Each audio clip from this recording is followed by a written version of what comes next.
का नियम किसी गैस द्रव के विलयन की सतह पर गैस द्वारा उत्पन्न किया गया दाब विलयन में गैस के मोल प्रभाज के समानुपाती होता है।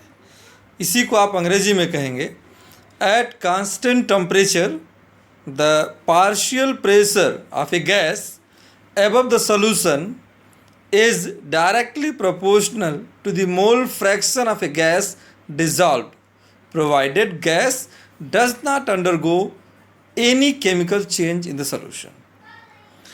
Here P we have used to show the partial pressure, X we have used to show the mole fraction. So P directly proportional to X, so P is equal to KH into X. Here KH is the Henry's constant.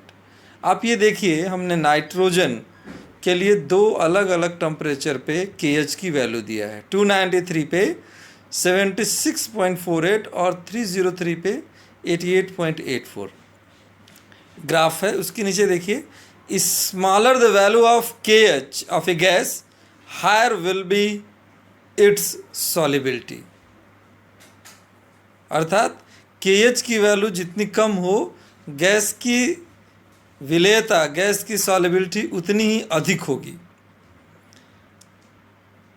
ठीक वैसे ही जैसे से temperature बढ़ाते जाएं, ताप बढ़ाते जाएं, तो KH का मान भी बढ़ेगा और विलेयता घट जाएगी।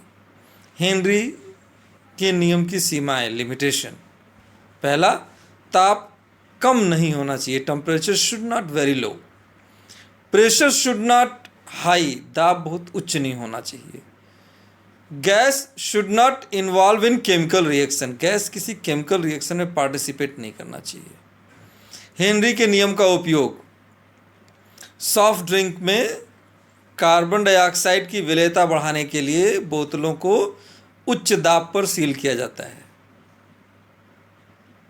गहरे समुद्र में जो गोताखोरी करने वाले लोग होते हैं, जिनको स्कूबा डाइवर्स कहते हैं, के श्वसन मिक्सर में जो बैग लेकर के जाते हैं सांस लेने के लिए, उसमें ऑक्सीजन के साथ हीलियम मिलाते हैं, जिससे ऊपर आने पर उन्हें दर्द का आभास कम हो, गैस की ऑक्सीजन की कमी ना होने पाए।